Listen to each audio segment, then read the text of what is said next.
So Billboard just dropped their list of the 50 greatest lead rock singers of all time, and these lists are always very contentious, and I have some opinions on this one, and I've definitely got some opinions about who the correct, and I do mean correct, first pick is. So I thought we'd go and check this one out and see if they got the #1 rock singer of all time correct. Let's hop over to Billboard and see how much they got right with this one. All right, so we've got the 50 greatest rock lead singers of all time. I'm going to try to scroll through this slowly so we got no spoilers here.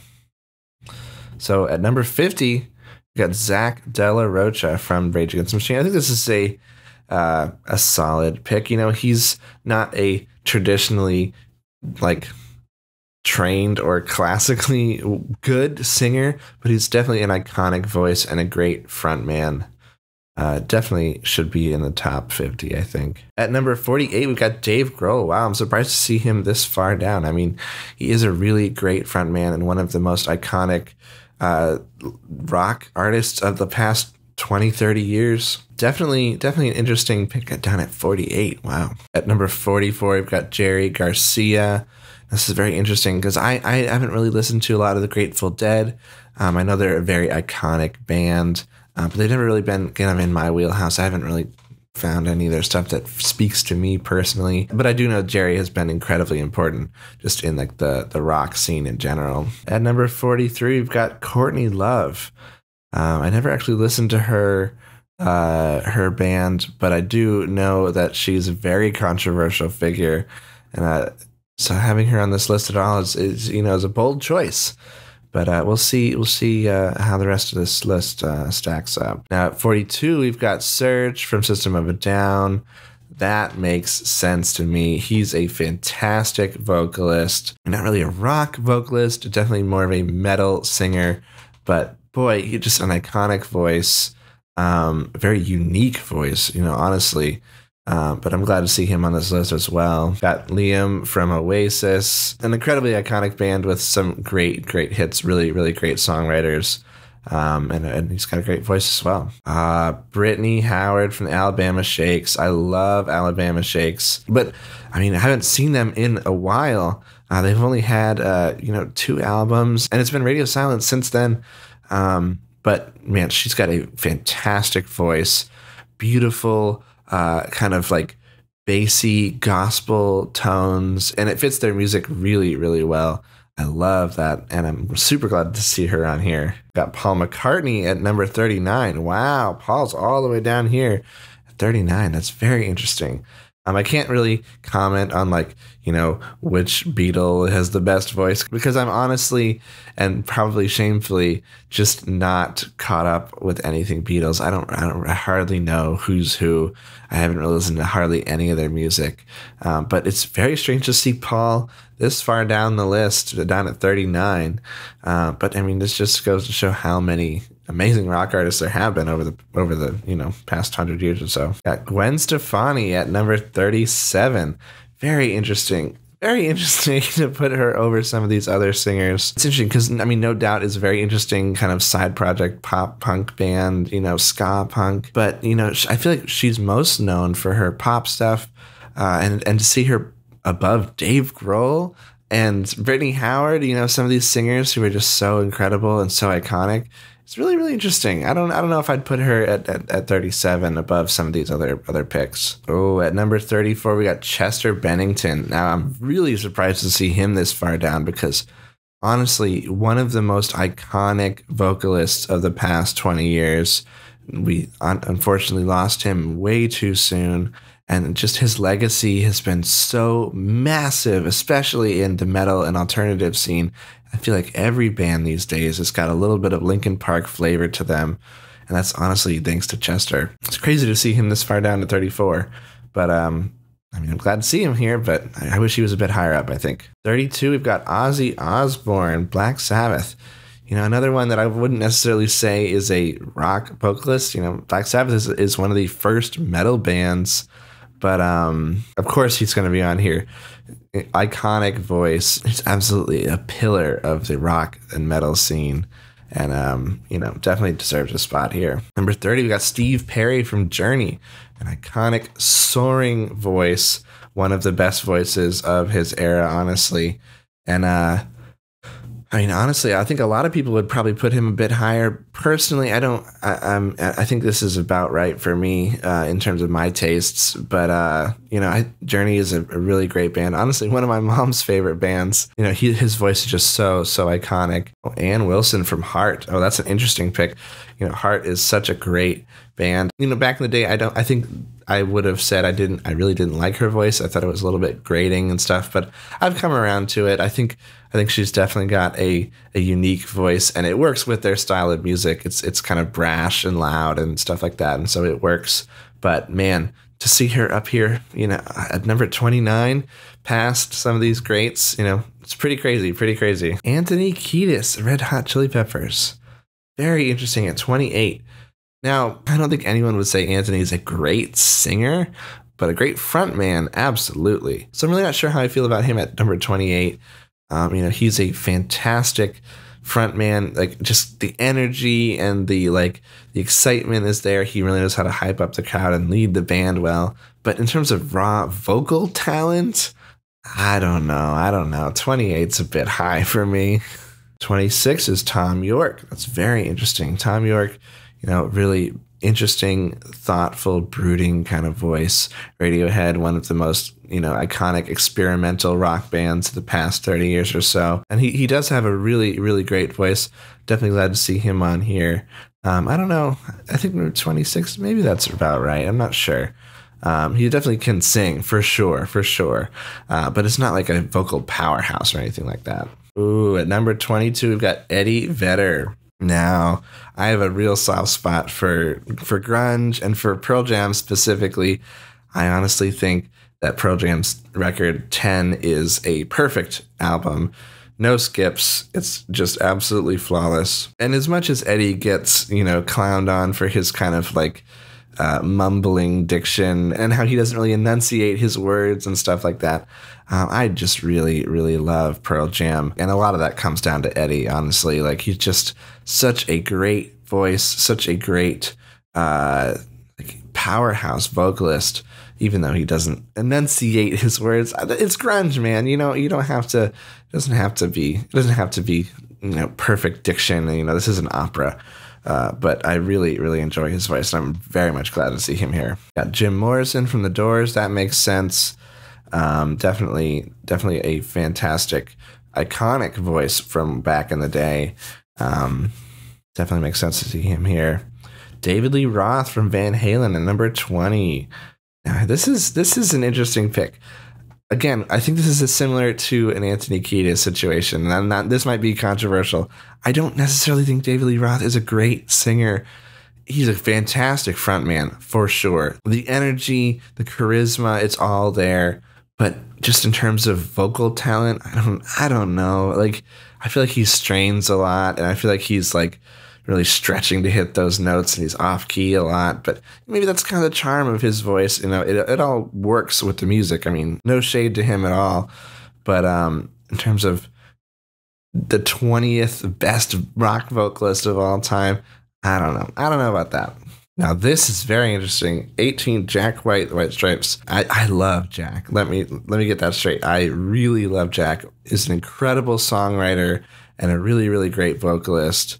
I don't know if he should be at number 18. I think he should be back a little bit farther. He's a good singer, and he definitely is really great at conveying emotion and things like that. But in just terms of vocal prowess, I don't know. An 18 is a bit high for Jack for me. Chris Cornell at 17. Wow. This is another one I think I would put a little bit higher for me. Chris Cornell is such an incredible voice. Similar to Eddie, it's got that grunge kind of thing, but Chris is just another level of powerhouse vocalist. He just had this crazy range, and man, just one of the best voices in rock, and is sorely missed. At 14, we've got Steven Tyler, Aerosmith. This makes sense for sure. Crazy vocals, I mean, Dream On is an iconic song for a reason. People trying to hit that high note, it's really hard to do, and he, he can do it. But yeah, it definitely makes sense to see him so high up on this list. Hey, at number 13, Hayley Williams from Paramore. This makes sense. This, I mean, I'm going to go out on a limb here and say Hayley is one of the best vocalists of the past, 30 years, of maybe of all time. Like, she just has like the ability to hit these notes that sound exactly like the album every single time, all while jumping around the stage and doing all kinds of crazy stuff. She's an incredible front woman for her band and just one of the best performers of all time, in my opinion. And I will fight about that one. All right, now we're getting into the big ones, the top 10. So let's go through this kind of slowly. We got Axl Rose from Guns N' Roses. Very interesting. Very interesting. Definitely a controversial figure for sure. I don't know how I feel about number 10 best of all time. But, I mean, he's got a good voice, very iconic, but I don't think he's held up through the years. Like some of these other vocalists have been crushing it consistently for their entire career. And, Axl was great back in the day. I don't know if he can still crush it like he used to. Number 9, we got Bono. Okay, I can buy this one. Got a very mellow voice, but he can really hit those belting notes and stuff like that. I mean, U2 is one of the greatest rock acts of the the past 40 years or so. And it's just not necessarily up my alley. I think he just lacks a little bit of that grit that I really enjoy. I think I would have put somebody like Chris Cornell maybe here up at number 9. But solid choice. George Clinton from Parliament Funkadelic. This I don't think George belongs on this list. Like, this is a rock singer list, and Parliament Funkadelic is not a rock band. It's a funk band.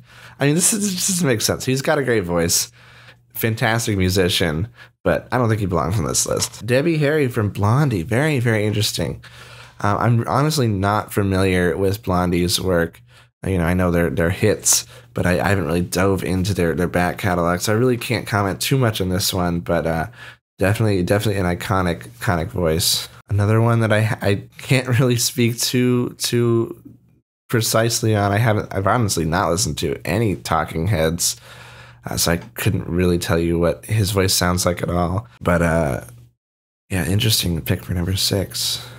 So we're getting into the top 5 now. This is big time stuff, and there are some names that I'm going to need to see here if this list is going to be legitimate. So let's get to it. Kurt Cobain at number 5. I don't know, man. Kurt is a good vocalist. But over Chris Cornell, over Eddie Vedder, I don't know. Maybe songwriting over them, but vocals, I mean, Chris is going to sweep it every time. Like, Kurt's vocals are raw and angsty and just, pure from the heart, and I think that's why we love him. But number 5 best rock vocalist of all time. Come on. I don't know, man. I don't think that fits for me. I think I would bump him back a bit farther, just in terms of like vocal chops. But I mean, don't get me wrong. I loved Kurt. I love Nirvana, but the 5 is a bit high for me. All right, Robert Plant, Led Zeppelin. This makes sense. So many vocalists want to do Robert Plant. So many vocalists try to do Robert Plant. I'm not going to name any names, but nobody can do it like Robert. I mean, he was just such an incredible voice, so unique, crazy range, and so iconic. Led Zeppelin's one of the best rock bands of all time. And to see him up here at number 4, that makes sense to me. That makes sense. Oh, Freddie Mercury of Queen at number 3. Now, this is the one I was going to say. Freddie Mercury is the correct pick for number 1. I don't think there's any argument here. Freddie Mercury is the greatest rock singer of all time, in my opinion. I nobody can match his charisma, his range, like his songwriting. He has it all. Just one of the greatest voices I've ever heard in my entire life. And I mean, number 3, I don't know. I have to see who they're putting above him. But I mean, I put him at number 1 every single time. Number 2, Stevie Nicks from Fleetwood Mac. I mean, over Freddie though? Over Freddie? No. I mean, Fleetwood Mac is big, but Queen is bigger. And Freddie's voice, man, I can't just be talking about Freddie this whole time. But no, this is wrong. She needs to be a little bit farther back. But definitely top 20. Now let's see who they've chosen for number 1 rock vocalist of all time. I'm really interested to see who they've got up here. Mick Jagger. Yeah, I don't know. I can't do that. Absolutely not. I'm sorry. Great frontman, but vocal chops. Yeah, I don't know. I can't. Why'd I do this? This is disappointing. I mean, I knew this would be disappointing, but yeah, I don't like it. I don't like Mick at number 1. I mean, he definitely belongs in this list for sure, but number 1, I don't know. I still put Freddie at 1 every time. Let me know what you guys thought of this list. I think the top 10 was a little rocky for me, honestly. There are definitely some people that I would have liked to see on here. Like, I'm surprised that Sammy Hagar wasn't on here at all. I mean, I know he's another controversial figure in terms of, like, upseating Van Halen and changing the sound and all that stuff. But, I mean, he's got the vocals, man. I'm surprised he wasn't on here anywhere. I mean, the top 50. I don't know. Let me know, what are your top 5 rock vocalists of all time? I would love to hear your thoughts on this one. This is going to be a spicy one for sure. So get in the comments and let me know your top 5. I'd love to hear them. If you like this video, please be sure to give it a like and subscribe. It really helps out the channel. I'm trying out some new stuff here. I've never done a video quite like this before, so just let me know if you liked this format, and maybe we'll get some more stuff like this in the future. That's going to do it for me today. I'll see you in the next one.